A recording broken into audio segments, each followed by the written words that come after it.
Welcome to the Real Spill with Shyne. It's your boy Shyne checking in with you one more time. Today is August 27, 2022. It's been a long time since I've been able to connect with y'all, man. I done missed y'all, man. They had me dying bad with that COVID and everything, but I'm back. Better than ever, man. We're going to do the same thing that we do, or that we did before we had to take the break. We're going to break down the news stories of today that can affect your world tomorrow. Now, my first news story, man, it's been a lot going on since I last came on here. Now, the first thing we got is a former officer accused of a series of sex crimes.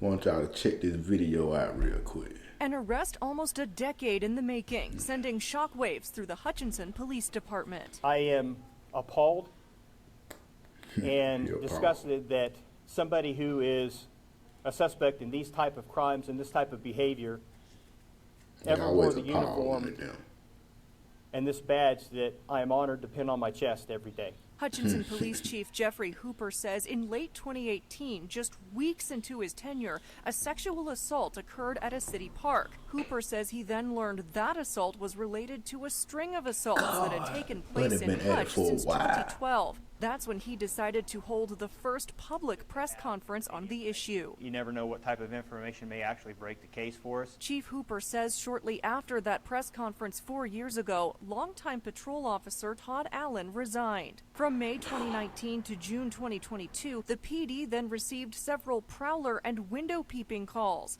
Investigators determining those calls and the sexual assaults were related. They were able to put those cases together, forward that information, and work with the district attorney's office. The DA's office filing charges against Allen Wednesday. He was arrested hours later. Chief Hooper says the department believes there could be more victims out there. We haven't had the opportunity to contact all the victims at this point, I don't believe. We have nothing if we don't take care of our victims in our community, and so I think that's the most important piece here, and I would encourage anybody to come forward and let the district attorney's office be their voice of justice.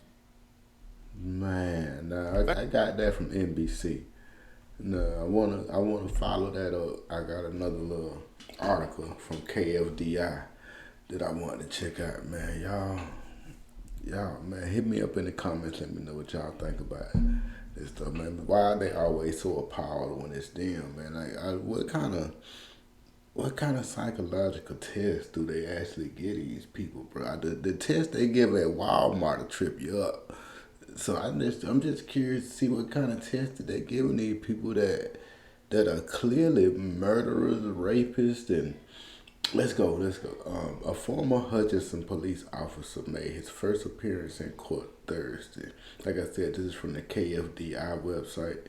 51-year-old Todd Allen was formerly charged with rape, kidnapping, aggravated indecent liberties with a child, sexual battery, and several more.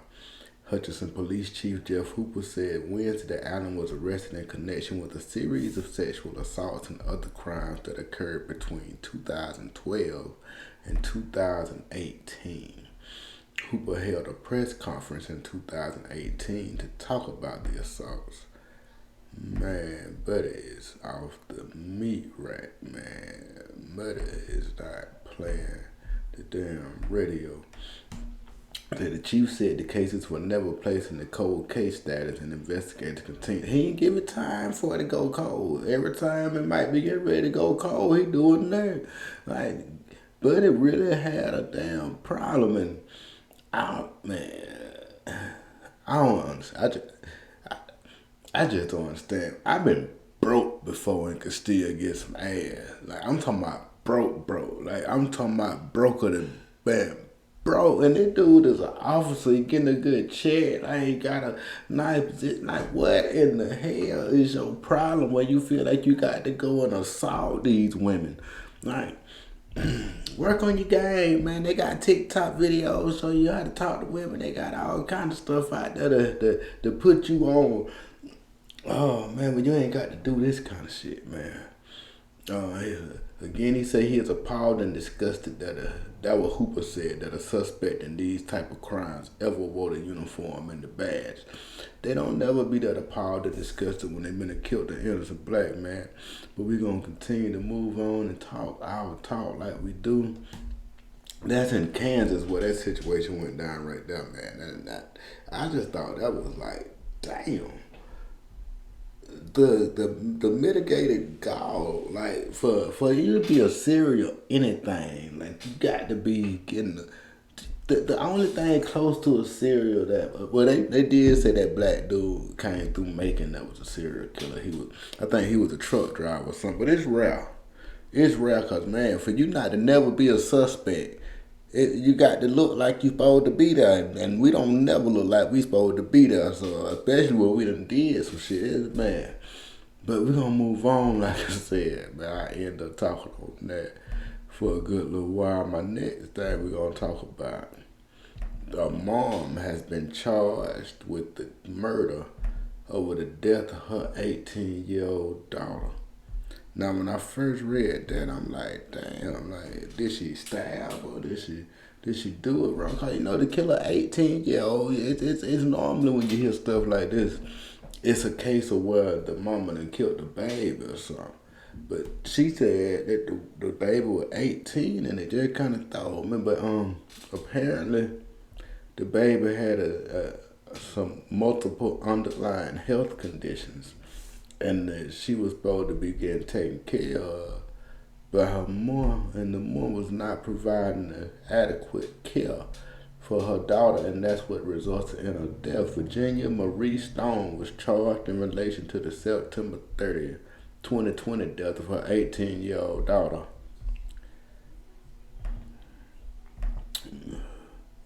That's special. Hold on.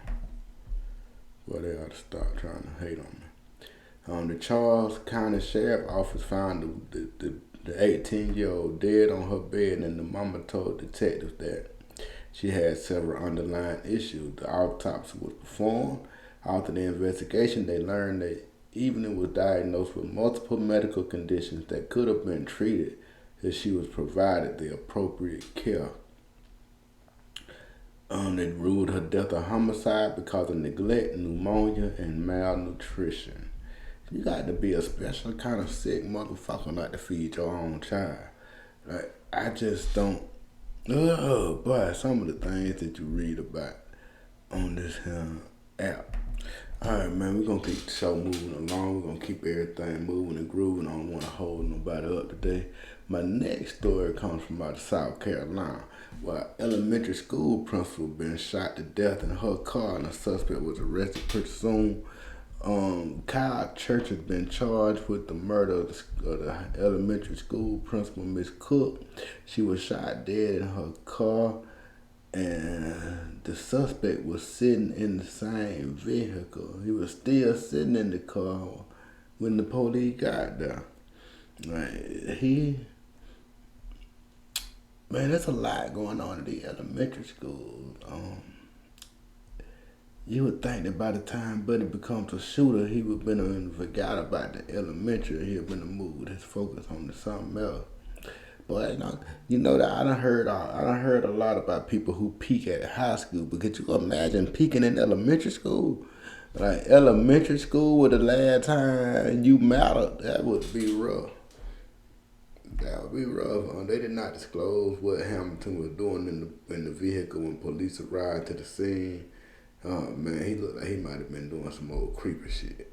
That's how he looked. He looked like he just might have been. Oh man, I'm sorry, y'all. I ain't got y'all the picture of this dude. I thought I hadn't throw that picture of them. That's him right there. Like I said, he looked like he might have been doing some creepy shit. She was kind of cute, 54-year-old, European lady. And she was kind of cute, for ain't no telling. It just ain't never no telling. Now, my next story is a little bit more on the comical side. I mean, yeah, somebody died, but every time somebody died don't mean it ain't funny. Right here, it tickled the fuck out of me. That's all I'm gonna say about it. It really did a number on me. But let's see here. Let's check out the video real quick, and then we're gonna talk about it. County, a woman was arrested after bringing meth into a state prison.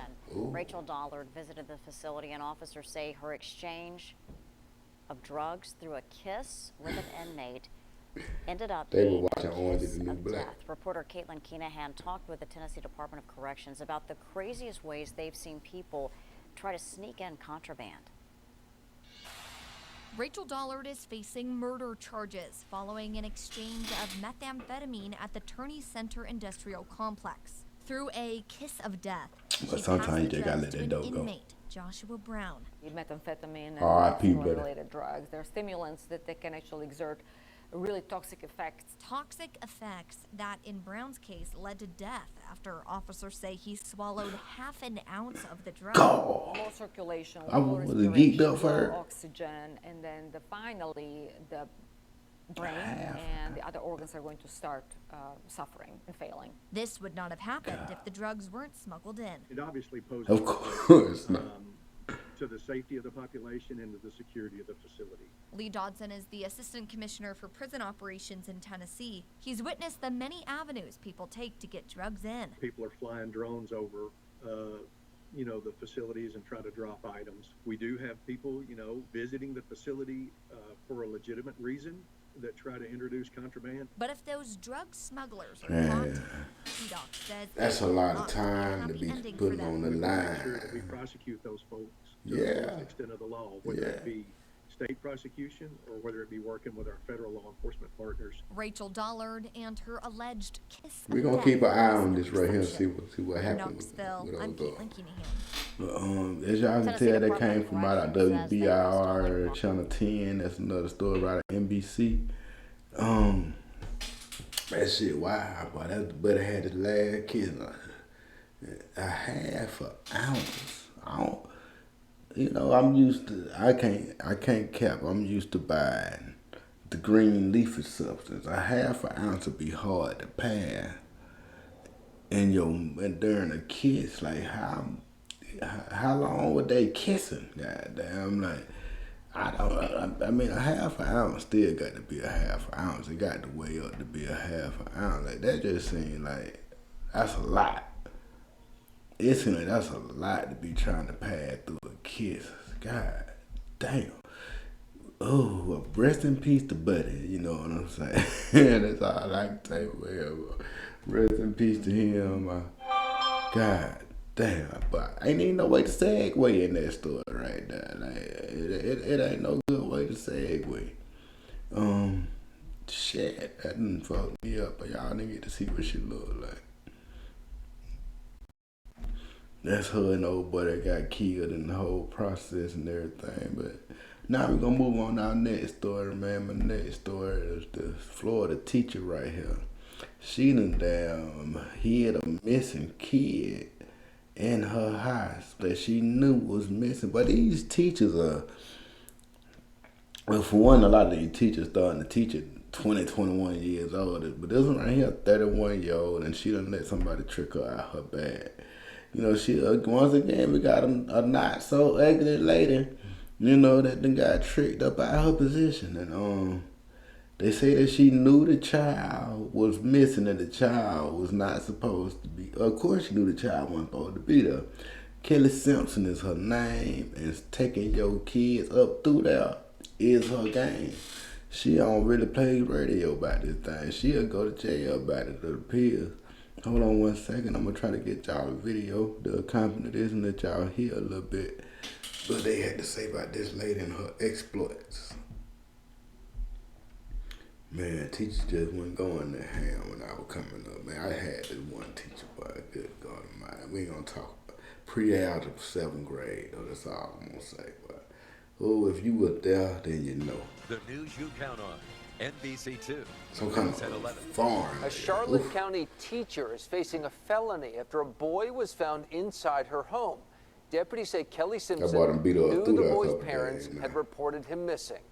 Thank you for watching NBC2. I'm Peter Bush. And I'm Brenna Weig. Simpson is a teacher at Charlotte High School in Punta Gorda. It's where NBC2's Gage Goulding is tonight after speaking with one of Simpson's Nigga named Punta Gorda. That's nasty. I'm sorry. Yeah, and her students say there was nothing out of the ordinary about her. Actually, they say the 31-year-old English teacher was nice and energetic in the classroom, never dropping a hint that would raise a red flag. Not really. I mean, she was very nice. Nothing really shocked me about her. What did shock the student, who didn't want to share her name or face out of fear of backlash, was hearing about her teacher's arrest. I heard about it from my friends, and I heard Miss Simpson, and I was like, oh, that's my teacher. I would have never expected it. Simpson was put in cuffs on Tuesday. Inside her home, investigators say they found a boy that was reported missing by his parents last week. Simpson allegedly knew the boy was listed as missing and endangered. I don't know anything about the kid. I didn't even know that he went to my school. The sheriff's office says she picked up the boy and then let him stay at her house. They didn't say how Simpson knew the boy or why he was there in the first place. She may have been doing it to help the kid, you know, versus doing it to help herself. I wish that a lot of students would just like stop being so gullible and stop making up so many rumors. I can imagine some of the rumors going around. Yes, Simpson won't be teaching for the foreseeable future. She was placed on administrative leave by the school district. Now, I stopped by her house this evening, and I did chat with her for a couple of minutes, and I asked her, is there anything that you want to share with the community tonight? She replied with no comment. I'm reporting live in Punta Gorda. Gage Golding. Yeah, her lawyer told her to keep it to herself right now. But man, boy, teachers, when they ain't doing it like that when I was coming up. Now, we're going to move on. I ain't going to stay on that a whole lot. I'm going to let them deal with that, but we're going to stay tuned and find out exactly what go on. We're going to move on to the next story, which is Dennis Rodman saying that he finna go and get Brittany Griner. Former NBA player Dennis Rodman plans to visit Russia in the name of diplomacy. Now, Rodman says he wants to try to get jailed WNBA player Brittany Griner released. Griner was sentenced to 9 years in prison on drug charges earlier this month. NBC News senior national politics reporter John Allen is joining us now. So, John, Dennis Rodman, obviously, you know, there's an air that tends to surround him. What do we know about this plan I believe for him to go to Russia? Does he need any special permission to go there for this particular mission? That man don't even need no gun. Hi, Aaron. Well, first of all, let me just say it's good to see you with Kate Snow, who used to race around the hallways of Congress with me a few years ago. I was getting worried where you were going there for a second. We didn't run into Dennis Rodman a lot back then. But this is what we know. All he really needs to go to Russia is a visa from the Russian government. Typically, that takes less than 2 weeks to get. He said that he has gotten permission to do that. He doesn't need permission from the United States government to go. And in fact, senior administration officials here would prefer that he didn't. Yeah, man, they don't want Dennis Rodman to be the person that got there, be one to get Brittany Griner back. You know how bad that gonna look. If out of everybody trying to get her back, y'all let Dennis Rodman be the one to get her back. But shit, that worse than letting the goddamn when Jesse Jackson went and got them people from over there. That'll be worse than that right there.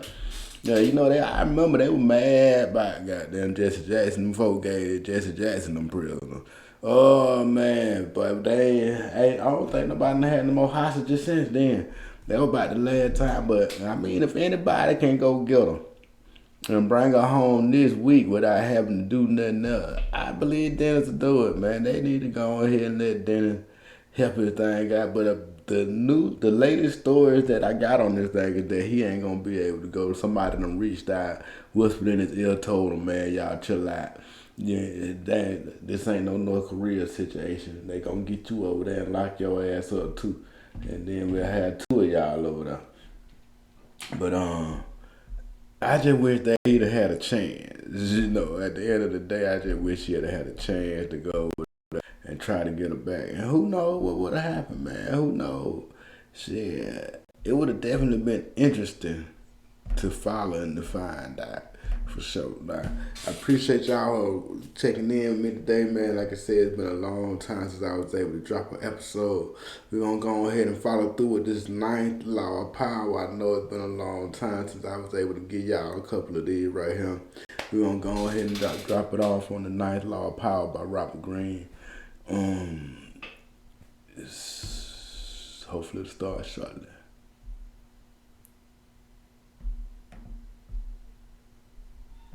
The 40th Laws of Power by Robert Greene.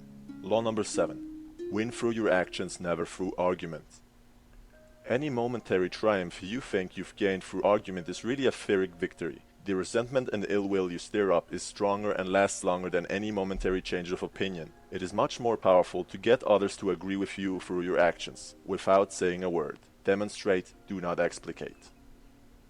Take the example of the engineer in Athens receiving orders from his commander Mucianus to send the largest ship's mast to be used to help in the siege of the town of Pergamus. The engineer argued that what the commander needed was not the larger mast, but the smaller, which would be better suited for the task. Mucianus was infuriated and sent for the engineer, who continued to try to explain his reasoning for sending the smaller mast. For his disobedience, he was flogged and scorched with rods until he died. The engineer's argument went on deaf ears. Nobody cared whether or not it was more prudent to use the smaller mast. The fact of the matter was that a superior gave a command, and he decided that by insulting the intelligence of his master, by arguing was more important. Unlike Michelangelo, the engineer. I hope you was able to grab something from that, man, because a lot of times arguing is futile. And if you sitting there and you arguing with somebody, you know you wrong, then shit, man, you wasting both of y'all time, man. I appreciate again, like I said, y'all checking me out today, man. I had a great time kicking it with y'all. Oh my goodness. It's just great to be back, man. Hope y'all have a great weekend, man. If the day is Saturday, enjoy your day with the ones you love. Just chill, relax, man. Like I said, I had a great time kicking it with y'all today, man. I hope that y'all goddamn, do your thing. Enjoy yourself this weekend. Like I say, I had a good time, man. God bless y'all, man. I'm going to holler at y'all one day this week, for sure. And we out.